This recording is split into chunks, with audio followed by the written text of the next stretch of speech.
data is an interesting one. I mean, in the end, everyone is subject to data every second. As we are speaking here, we are receiving billions of data points to our senses every day. The difficulty about data is not actually getting data.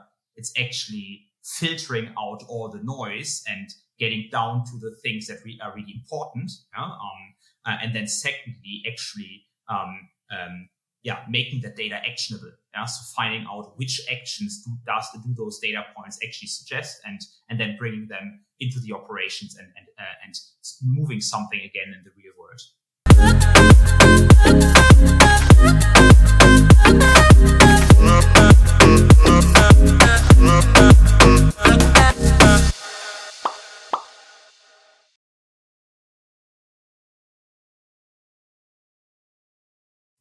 Hi, and welcome to the Message Engineer podcast. I'm your host, Maureen Shaffer, and today we are really lucky to have Paul-Lukas Hoffschmidt with us. He is the founder and CEO of Alpha Sophia, and Paul has a really interesting background. He interned in the German Parliament. He worked at Oliver Wyman for a number of years. He has deep understanding in kind of the retail and data sector and segmentation. Spent some time working with angel investors as well, and now is the founder and CEO of Alpha Sophia. So welcome to the podcast, Paul. Thank you for having me. So we like to start at the beginning with something called Define the Word Warm-Up. I will mention a word, and there'll be three of them, and you tell me what your definition is of them. Let's do that. An obvious, an obvious one. I'm quite excited. Excellent. Marketing. Yeah, well, marketing for me is in the end all about getting the attention of those people you're interested in. To be honest. Everyone is really busy. We only have 24 hours in a day, and getting some share of mind of the people out there who are relevant to your product, to your services, or your general message you're bringing out there. That for me is marketing, getting that attention. Great. Corollary word, message. Yeah, I mean, message in the end is quite an interesting term, because there's the message you are sending out as a person crafting the message, but then there's also the receiver who interprets that message, and making sure that there's nothing lost in translation is quite a craft to master. And I think, I'm looking forward to the discussion in our upcoming podcast, how, I mean, fueled by data, a message can be much more powerful than just if it comes out of intuition. Great. And last one that I think is near and dear to your heart, data. Yeah, data is an interesting one. I mean, in the end, everyone is subject to data every second. As we are speaking here, we are receiving billions of data points to our senses every day. And the difficulty about data is not actually getting data. It's actually filtering out all the noise and getting down to the things that are really important. And then secondly, actually, making the data actionable. So finding out which actions do those data points actually suggest, and then bringing them into the operations and moving something again in the real world. Yeah, great definition. I've heard a lot of people talk about, it's not data, it's knowledge. No, it's not knowledge, it's insights. No, it's not insights, it's action, right? Yeah. So lots of different words and ways people talk about kind of data, but certainly gobs and gobs of data is not helpful. Yeah. I mean, it's a little bit like any conversion funnel in the world. Yeah. I mean, there's one thing like having data. Then, as you're mentioning, in my opinion, the next step is like making sense out of data, and you can call it knowledge or insight or whatever term you want. But that's like the first conversion step, where usually in a lot of cases, companies or people are not able to make that transition sufficiently. And then the next and even harder thing is going from those insights to actual changes in the world, where you change your strategy, change your operations upon them. And I mean, all of that is really hard, and it actually affects everyone, in our personal lives, but also companies who are acting under extreme uncertainty every day, especially startup companies where so little is already known about their business model. So mastering those steps and making, on average, better decisions than worse decisions is the thing which decides over winning and failing for a startup company. Yeah, I love that idea of making better decisions. Not perfect, not necessarily great, but better, right? Incrementally better every day. And what are some of the things that you often see aren't happening in kind of med tech or medical device companies as relates to data? Yeah. And understanding it and putting it into this like use, right? Yeah. So, I mean, there's several things, but one thing, so let me start a bit broader in the beginning. So first of all, I believe comparing the medical device or medtech industry with other industries out there, my personal feeling is that the medical device industry is something like 10, 15, 20 years behind when it comes to making sense out of data. You were mentioning in the beginning that I worked a lot in the retail and consumer goods industries in my past as a consultant, and those industries are, by a matter of fact, much more advanced when it comes to utilizing data. So when you go in a grocery shop and buy some products, from the composition of products you're buying there, the shop already knows a lot about you. They know, okay, Maureen bought those collection or this assortment of products. She's probably in that kind of demographic. She's probably living in those circumstances and so on. So there's a lot of analytics going on in the background when you actually put those products in your cart and check out in a normal grocery store. And what then happens at those companies is analyzing this data at scale and then basically crafting different customer personas out of those billions and billions of data points, and then trying to craft marketing messages towards those different cohorts which really resonate. So there might be a different marketing message played out to you through retargeting, through online marketing, or you might have signed up for a loyalty card, and then you get different types of offers based on what they know, what you've bought. And I think a similar thinking can also be applied to the medical device industry when it goes to commercializations. When, for example, an implant company is marketing a new device to surgeons, it's quite interesting for them, in my opinion, to understand which surgeons are rather early adopters, which are more cost conscious, which are interested in the science behind that, and so on, to basically drill down from the list of all the potential targets to different subcategories, and then crafting messages which resonate with each of them and play them out accordingly. So I think that's a domain where medical device, medtech is still behind and can learn from more advanced industries like retail and consumer goods, for example. Yeah, great point. We always talk, I say we, but like medtech broadly, or in the medtech companies I've had the pleasure of being a part of, we always talk about early adopters and who are the early adopters and how do we find them. And it's much more of a kind of still relationship and person approach. It's certainly nothing at scale where we're analyzing data points. We're looking at similarities of people who have been early adopters of technology, right, based on our prior experience. And that is not ideal, right? We'd rather have access to data that tells us, hey, these types of folks are the ones who are early adopters. These are the later adopters. Like you said, the cost-conscious ones will wait on those folks. And I think one of the things is that there's a lot of assuming that's going on. I was reading this book recently. It's not like learning. It's by Annie. It's like how you think through things, like you think through bets.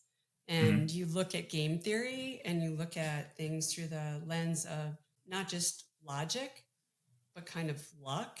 And then she talks through all the bias tied to what we think is logical decision making. Yeah. It is really us just dragging our past experience forward, which can't predict the future, right? We've learned that in good ways and not so great ways. And so what are some better ways? I mean, you're talking through looking at the analytics and creating personas and retargeting in ways that sound a lot like personalization or customization to groups of individuals.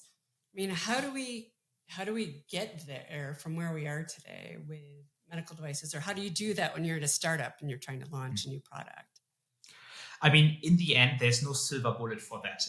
There's no sign written at the forehead of a provider saying I'm an early adopter or I'm really cost conscious. That's not going to happen.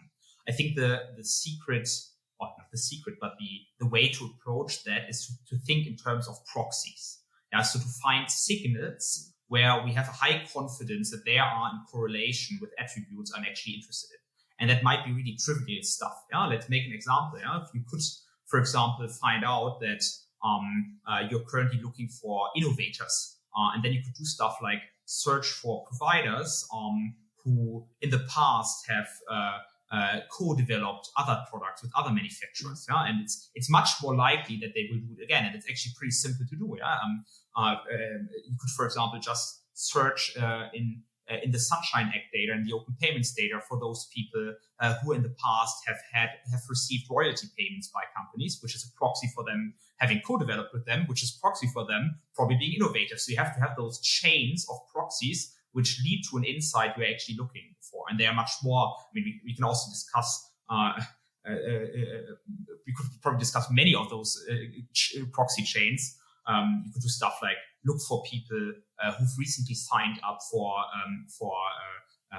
telehealth, for example. Yeah? Even if you're not selling a telehealth solution, those people who do that at the moment are probably the ones who are more at the forefront of innovation than others are.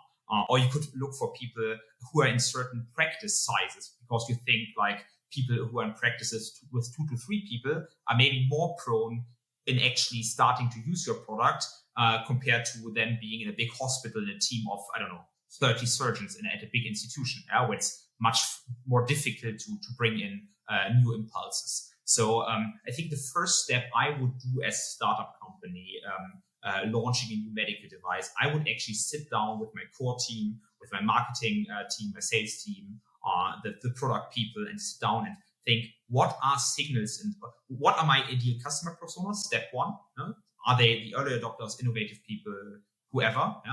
And then step one, what are proxies in the world which are a little bit like hints to find those people? And then the last step actually is find the data which can point you in that direction. Yeah, I love, right, because if you're selling, for example, a really cost-conscious product, then that's a different customer persona you're looking for. Definitely.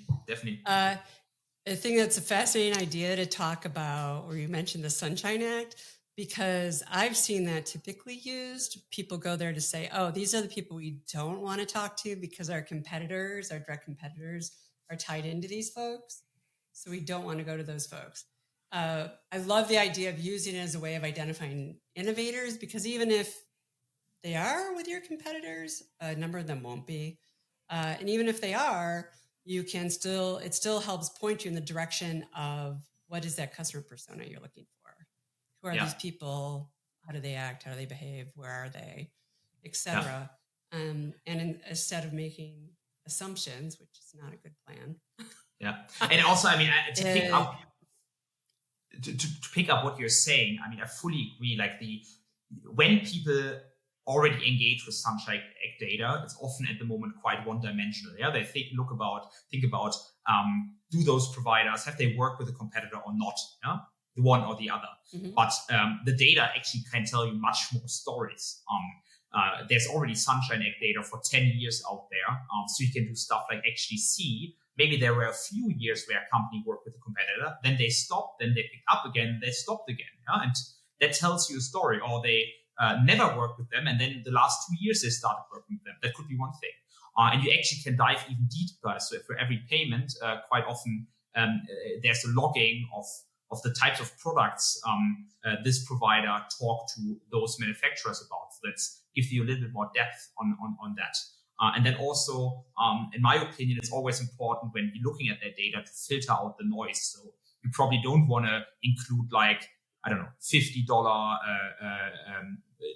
dinner appointments, which are not a signal for a strong tie, maybe if that happens 50 times a year, it is, but if it's only happened a few times, that's probably not something to consider. Yeah, but if it's like larger consulting payments or regular traveling to conferences and so on, that can be a stronger signal. So one recommendation I would make is actually to dive one level deeper and actually look more differentiated at those data points, and don't just say, oh, he received some sort of payment over the last 10 years from one of my competitors. Let's not ever talk to them again.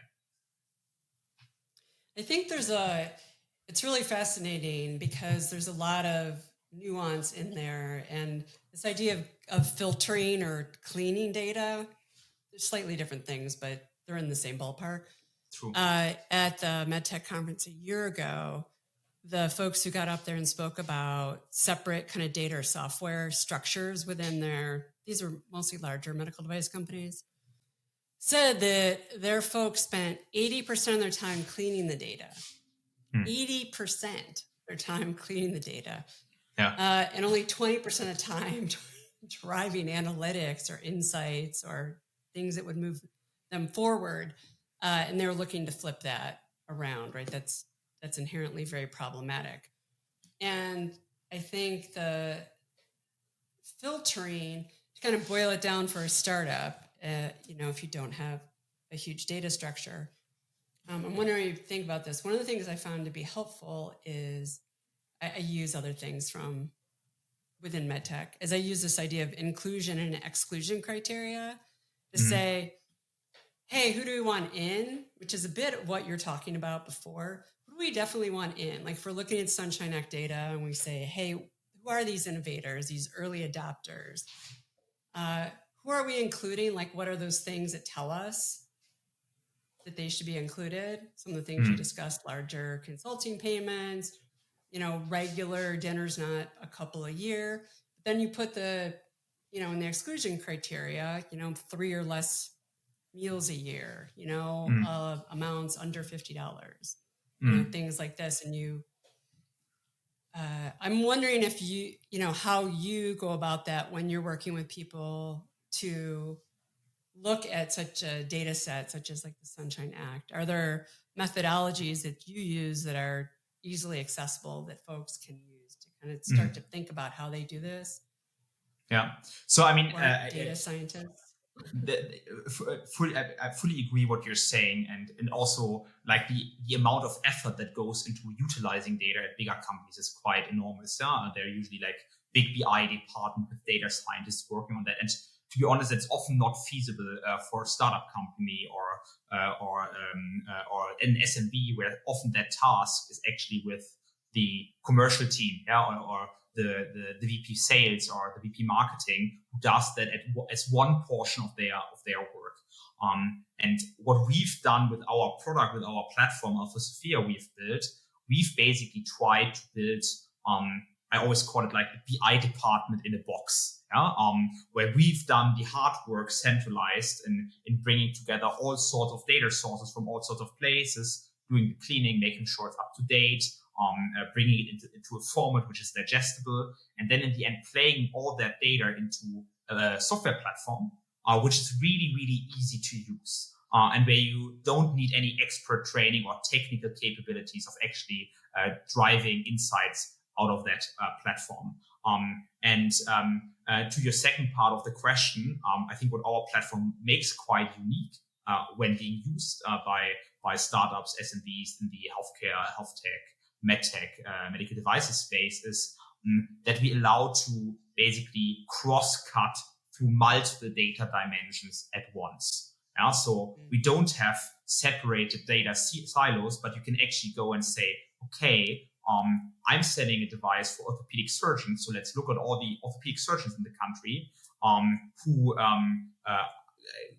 do a certain procedure a certain amount of times and who have never received payments above a certain threshold, let's say above $10,000 from any of my competitors, but who, to use the example earlier, who have co-developed with medical device companies in the past, who have received royalty payments, and who are on LinkedIn because that's the place where I want to run that campaign on, for example, to get like first touch points to those people.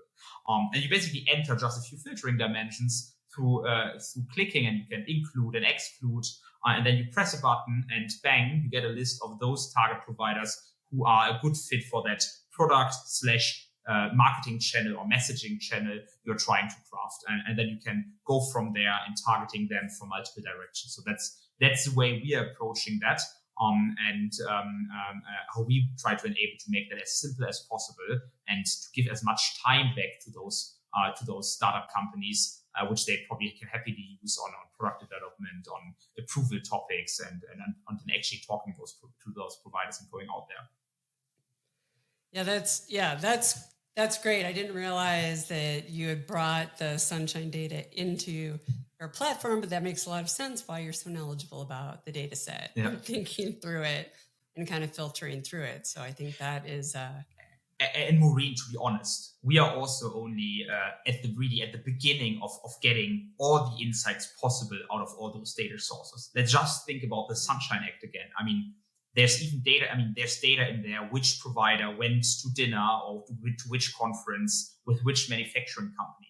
I mean, if you think one step further, and we are doing that currently in our R&D department, is from all those insights, you actually can derive, that provider went to the same conference as another provider. So there's a high probability of those two knowing each other.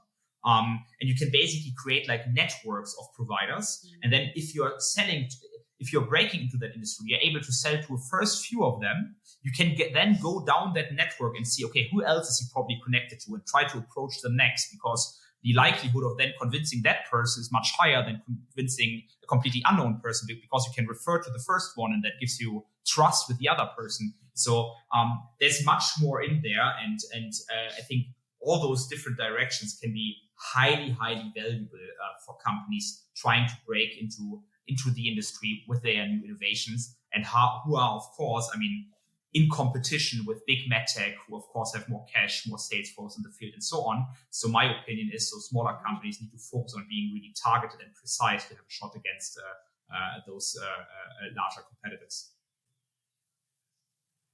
Yeah, that idea of network is a great one, and it reminds me there's a CEO. He unfortunately recently passed, but he was the CEO of AtriCure when I was there, and he kept coming back to us, when I mean sales and marketing, and saying, "Why can't we understand the network? Why can't I tell you one name and you give me their network? Why can't we build that out?" And he kept coming back to us on that, and we're like, that's really challenging. Like, we can go look at like, he went to Hopkins, right? He did med school at Hopkins. He worked at the Brigham. We can start to, but it's time dependent, right? It's time dependent. Maybe they're connected on LinkedIn, maybe not. Maybe we basically threw it at that point in time, threw our hands up and said, this is a huge project. And we'll ask them for recommendations for kind of, hey, who else should we go talk to? But it was very informal. So understanding that and those connections and those relationships it's huge. Definitely, and I mean, we could probably discuss about this for a whole podcast session about those network effects and strength of connections and so on. And as you're mentioning, there's not only I made the example of connections you can derive through Sunshine data, but as you mentioned, there's like medical schools, fellowships, residencies, publications, so who co-published together, who went to the same conference, who's member of the same medical society, and so on. So it's really, really diverse and multi-layered, and it's a big, it's quite a treasure trove of insights, and we are trying with our company to tackle one of those sources at the moment, and we've already included a lot of those things in our platform. It's going to grow over time, and we're going to put more insights in there to make that digestible for smaller companies, so that you actually, in that case you were describing, don't have to do that project on your own, but you can rely on a third party which is not doing anything else all day, and press a few buttons and have it done. Yeah, absolutely. Yeah, that is tremendous. That is tremendous. It makes me think of other times. We had hired someone who had recently retired. This was when I was at Hartport. So cardiac surgery kind of startup company. And we hired someone Mac Mooney, and he had trained, he worked at Duke and he had trained all these people in cardiac surgery. Mm-hmm. And so we had him as a preceptor, like a proctor, and he'd go into sites to try the new devices the company had. And he would kind of coach them through it, right? And what a difference it made that he had trained them, right, when they're in their residency, and now they're attendings and right, department heads, and that relationship makes a big difference. And it's also hugely helpful to startups because you get a different level of information. Let's say they don't want to use your product. You can still get a tremendous amount of information and learning by working through those connections than you would if they don't know you they've never met you, they don't know you. Yeah, and I mean, and also getting to people is not like, it's not a one-shot game, right? I mean, sometimes in life you have to get the door slammed in your face several times until you then open that door and come through, and the people see the hustle you've put in trying to open that door, and then at some point those people might become one of your best partners in life. I mean, I always believe in creating touch points. It can be in all sorts of places. It can be a touch point where you actually go to a hospital, talk to a provider in person. It can be an appearance at a conference where they just listen to you, but you actually don't see them because they're in the audience. It can be another touch point where you add them on LinkedIn, add them on Twitter and so on, and engage with their content. And the mixture of different touch points then eventually might lead to a situation where that person is saying, okay, somehow I've heard that name now a few times. I might rather now listen to them for 5-10 minutes and look what they have. Right. Yeah, it's a new way of building relationships, right? Part in person, part online, understanding the network effects. Maybe you can't get to this one person, but you can get to other folks kind of in that network of innovators you're looking to gain information from or involve in what you're doing or what you're developing. So yeah, that makes a lot of sense. So it's interesting how data can now start to tell us some of these things that we had to go on, let's say, word of mouth and past experience, which is inherently also problematic. And it's also something, going back to that retail and consumer goods example, I mean, that type of approaching, that has always been called like omni-channel engagement, so going through multiple channels at once. And I think that's advancing that in the medical device industry can be another lever for more efficient growth. And what does growth in the end mean? It means that like new innovations, usually startups bring out, come to the patients who need them faster and can make an impact in the real world by helping those patients get well and get healthy. Yeah, absolutely. So from the standpoint of, you've talked through kind of some retail consumer data and what you learned there and bringing some of this forward to Medtech and what you're developing that have launched and continue to develop with Alpha Sophia. And I think, in saying that Medtech is a bit behind, I mean, I think we're so conservative, right? With all the regulation that we have, that we move a little bit more slowly. That makes sense as well. So the opportunity to then use some of the things that retail and consumer and other folks are using help us move smarter, faster, better, hopefully moving forward. From that standpoint, what was I thinking? Oh, and by the way, the book was Thinking in Bets, and I can't remember her last name. Thinking in Bets, Annie something. She's literally a professional gambler. She had her PhD in something completely different. Was looking to be faculty at one of the Ivies. Yeah, so pretty interesting how she thinks about decision making, a la, similarly to what you were talking about. So I want to kind of steer for a little bit. I mean, I think one of the important pieces when we talk about building data sets and understanding what are we building from a product management standpoint, to whom are we going, who would be interested in this, patients, providers, et cetera. One piece of this that's really important, there's the clinical piece, right? Going to PubMed and digging and doing a lot of quantitative research. There's understanding workflow, which is a relatively new piece to this because of burnout and lack of supply, et cetera. And then the one piece that has always remained were clinical and economic, right? So from an economic standpoint, one of the first places is, there's a lot to be learned in my mind from the reimbursement data. And I know you were at Oliver Wyman for a while. Can you talk a little bit about how some of that data that may be used to help people understand what they should be building or messaging or to whom they should market? Yeah. So, I mean, it's quite unique in the medical device industry or in the healthcare industry that there is availability when it comes to reimbursement data or claims data on which procedures are performed by which providers at which costs and volumes and so on. And that can give you really, really deep insights on target audiences, on how to message them, because you get a really good understanding of the therapeutic profile of a provider. And that is, that's what they are doing the most of the day, and gives you a really good hint about who that person is. I think one thing, first of all, to keep in mind is one probably has to really be careful when it comes to over-obsessing about those top billers, like those providers who do a procedure the most amount of times. Because the difficulty here is, that is quite transparent to anyone in the industry who the top people are. And if everyone over focuses on those players, and especially if startups do that, they probably walk in there and then big Medtech has already been there, and many other players as well. And it's probably really, really hard to get the attention of those busy doctors.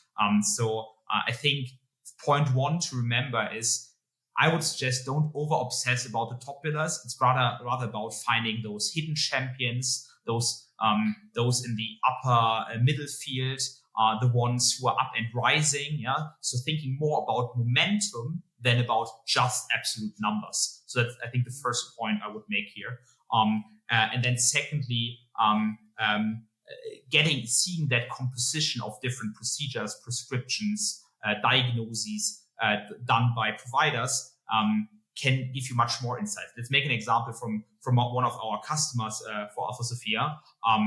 They are actually using our platform to look up all the providers they are already selling to their existing products.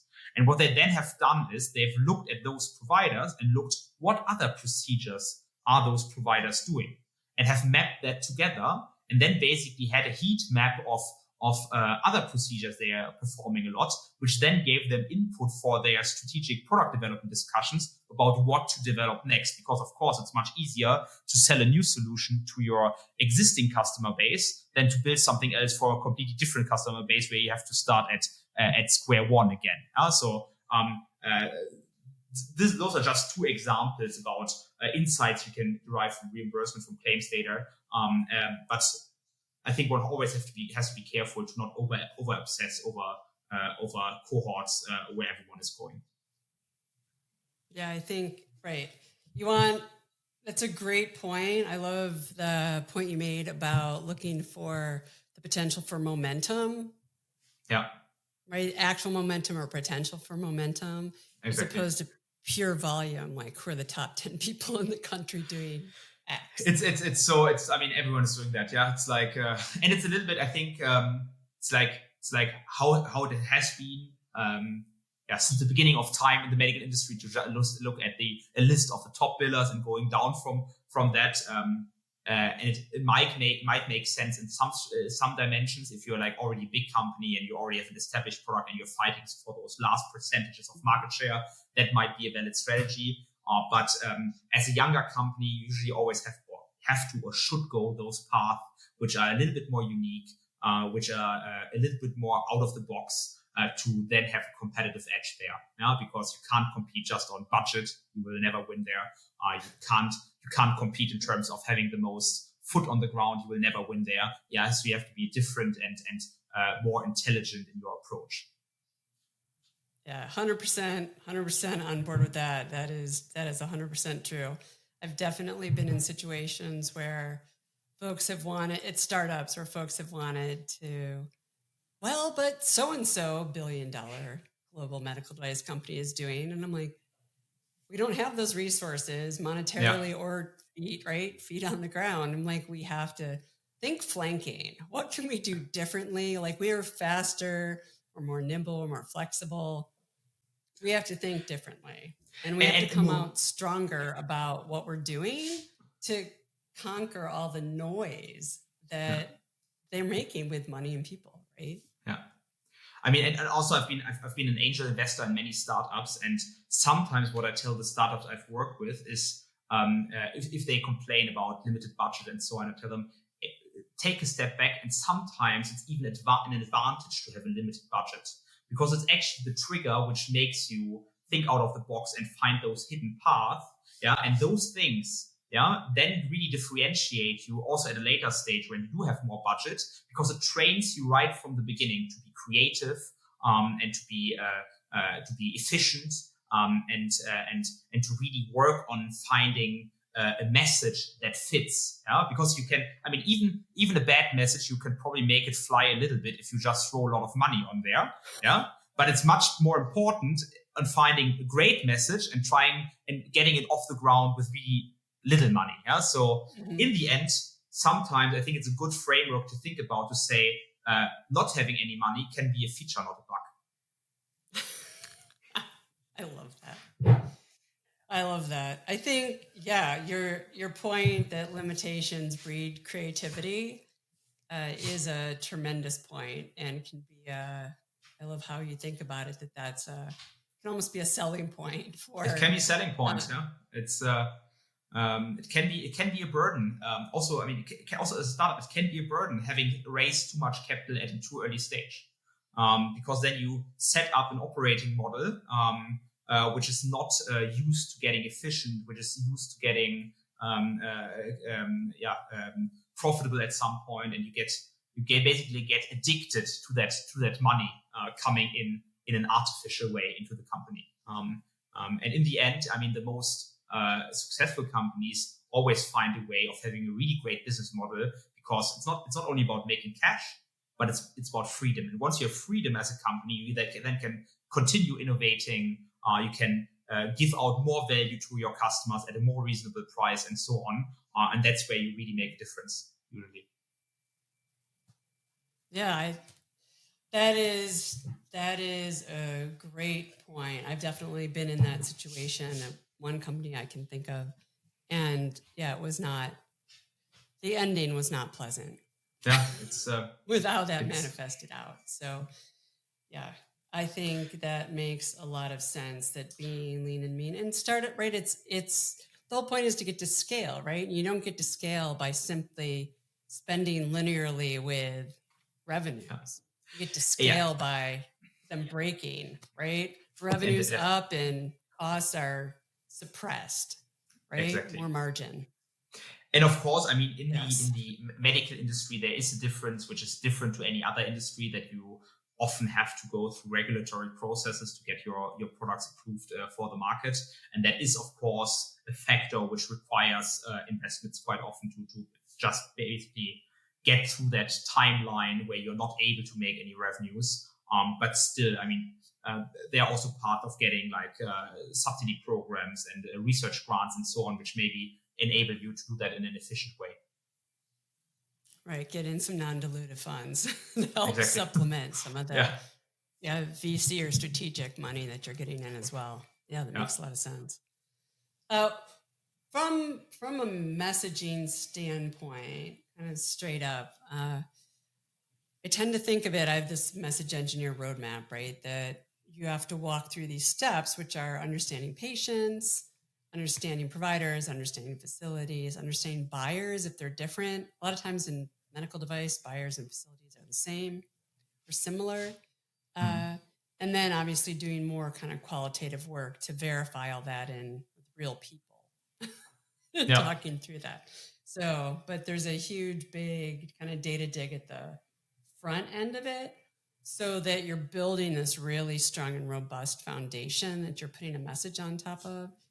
And I think that I've had the experience that there are a lot of people who think message is just a tagline. Message is just some cute tagline. I've heard people say, "Oh, you just need a cute tagline or a catchy tagline." Yeah, I mean that's not going to get us very far. And so I'm curious if you could talk about that or comment on that based on your experience with angel investment and building out this data company for Medtech. Yeah. I mean, in the end, I mean, it's an old saying, but you cannot not communicate, right? It's like everything you do, everything, how you behave, what your values are at a company, how transparent you are, how secretive you are. I mean, everything you do in the end is part of the message you craft. And the actual copy, which appears at some point, is only like the tipping point of that message pyramid. But that fundament is very, very important indeed. And it starts with everything. I mean, it starts, where do you place your message? How aggressive do you place messages? How frequent do you place messages? Who is placing the message? Is the whole team doing that? Is there like some person standing in the front? Is like the CEO of the startup, the one going to conferences, speaking out loud about the content? So it's really, really diverse, and it's not just like a simple tagline or some simple copy you write.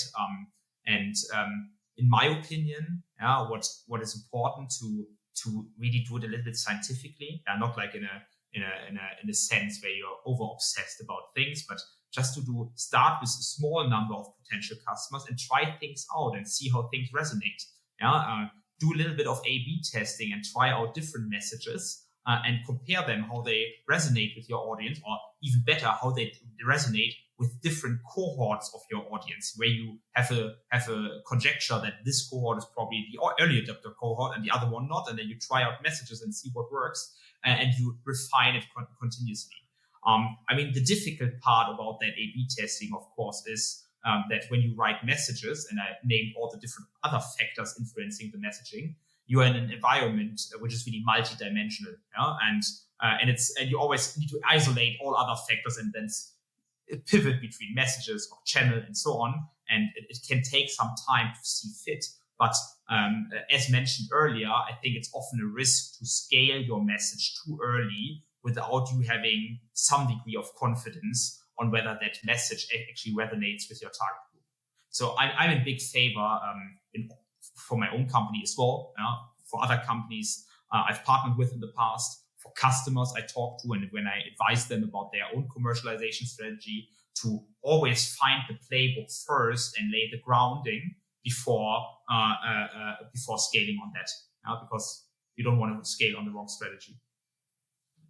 Yeah, that's great. That's great advice. Playbook first, and make sure that the foundation, it's tested, A/B testing, or however you do it.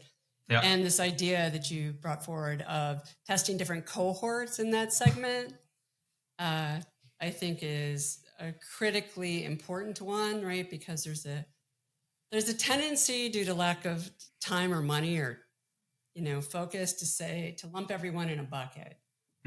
Assume it's homogeneous.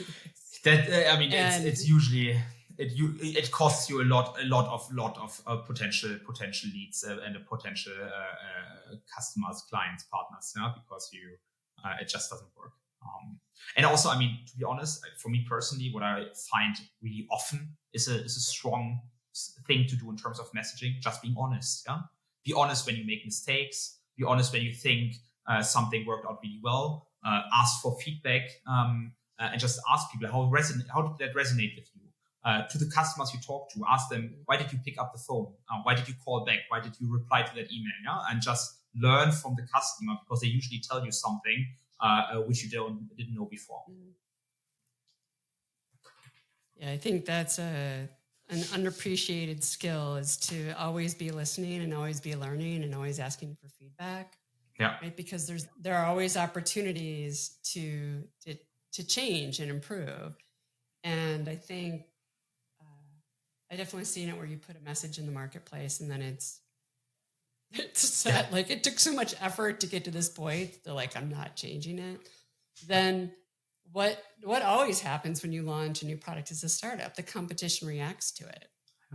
I mean, one thing I also often do, I know a lot of companies, when they work with partners and so on, they give like exact definitions about, please promote me in that and that way. This is the copy I want you to use, and so on. And if people ask me, Paul, how should I talk about your company? I usually ask them, well, the best thing you can do for me is actually put it in your own words.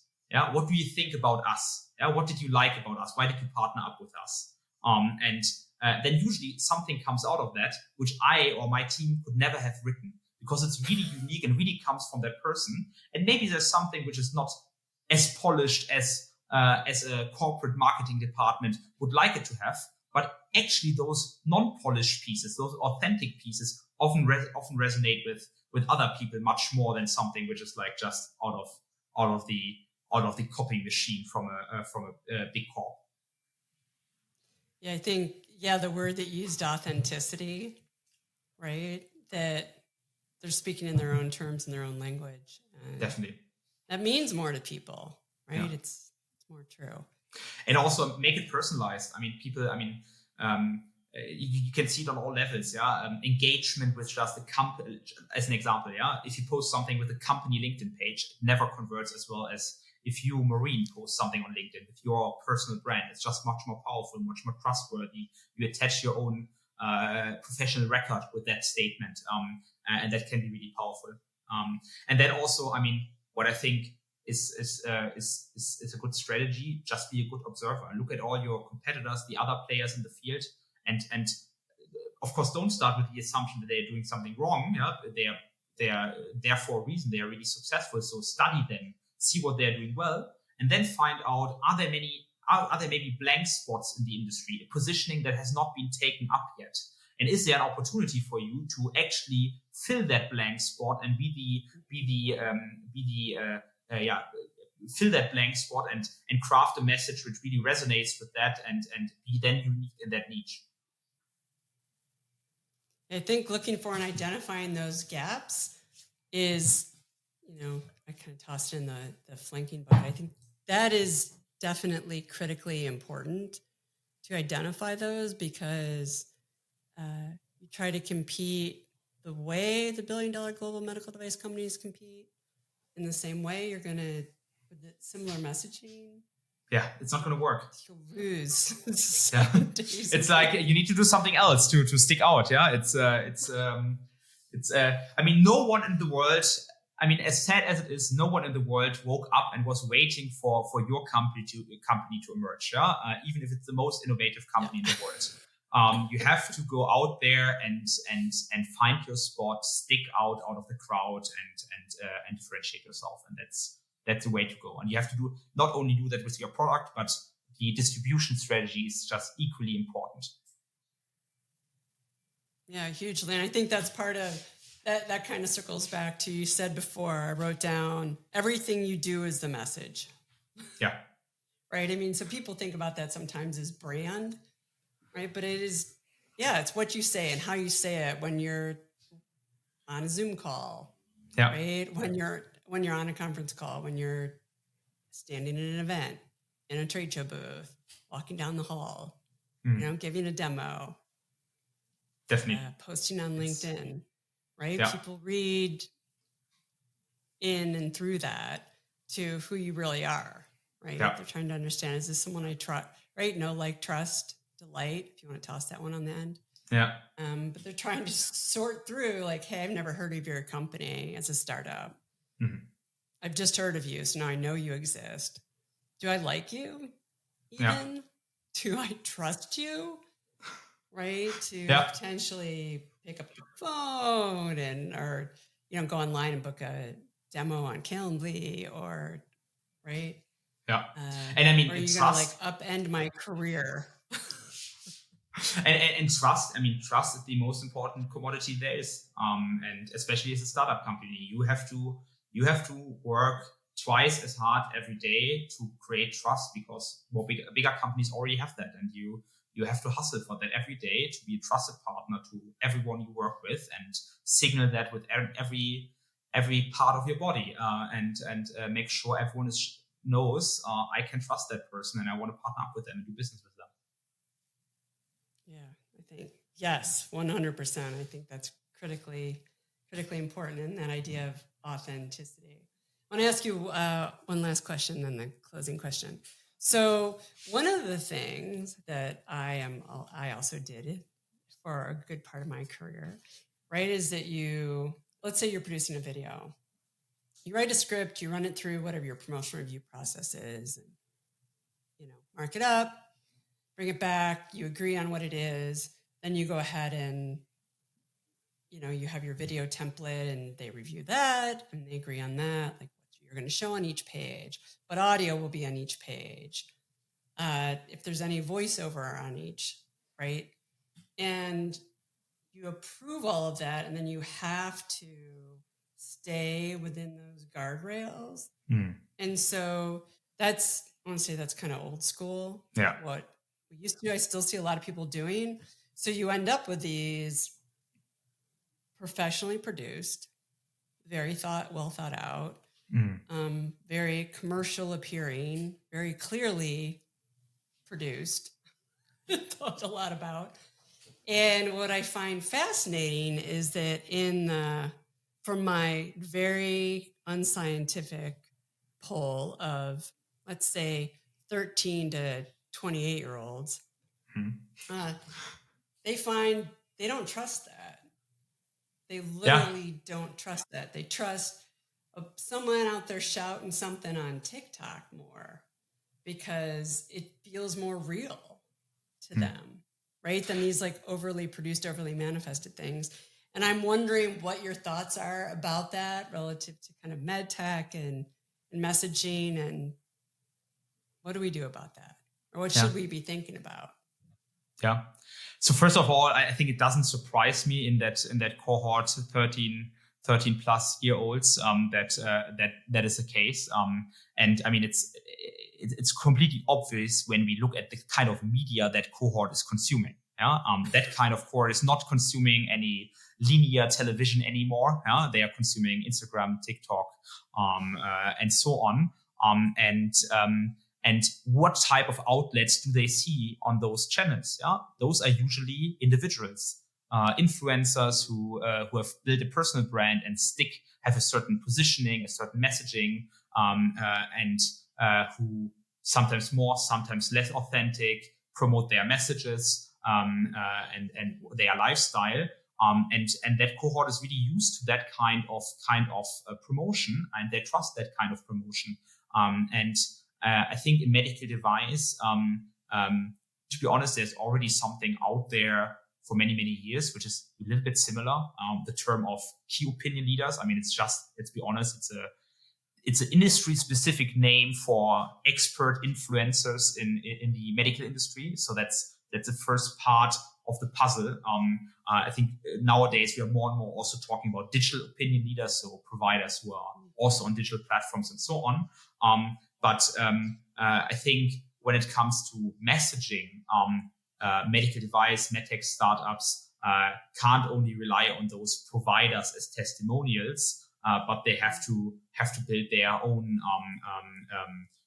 figures who stand for their product portfolio. Oftentimes, it makes sense if the inventor is someone who is really outspoken about their invention and so on, and that can really help to make the messaging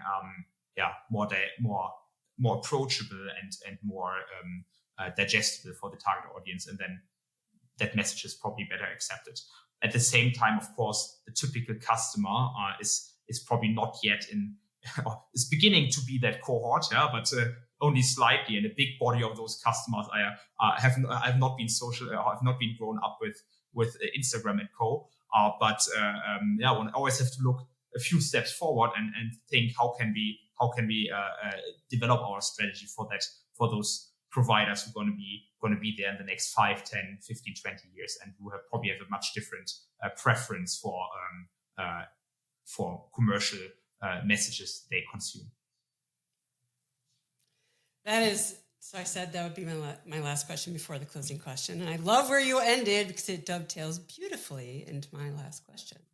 So We are all bombarded with commercial messages and ads, whether that's print or digital or video or banner ads or whatever it is. As you think about, it doesn't have to be Medtech, but as you think about messages and ads and that have had a real impression on you, you thought, wow, that was really well done. I was wondering if you could tell us about one of those. Yeah. So, I mean, I don't want to pick a particular message, but I think one thing which is really important is like messaging. It doesn't always have to be targeted only at one person to actually reach that person. And oftentimes it's much better to soft message a person for some time before actually making the first direct approach to that person, potential customer, company. So I would not underestimate the value of, let's call it passive messaging or broad soft messaging, where you bring content out there, helping to educate your customers on other things, or trying to already bring value to your customers or to your partners before you actually engage with them in a commercial relationship. Because then when you reach that point where you actually reach out to them directly, you've already created an environment where you've already brought value to them in the past, and they're much more likely to then actually get into a meaningful conversation with you because they know they get value from you, that they have gotten that in the past, and now they're in a point in time where they are open to listening to you and listening to what you have to say. And I think thinking messaging more broad and not only in a targeted way, but in a broad sense is a key of then enabling meaningful conversations down the road. That is great. I love your answer to that. So I'd say if people want to learn more about Alpha Sophia and Paul's company, you can go to alphasophia.com/Maureen. And that's alphasophia.com/Maureen, MAUREEN. All right. Well, thank you so much for joining us today, Paul. I really appreciated talking messaging with you, and look forward to seeing what happens with Alpha Sophia moving forward. Thanks for having me.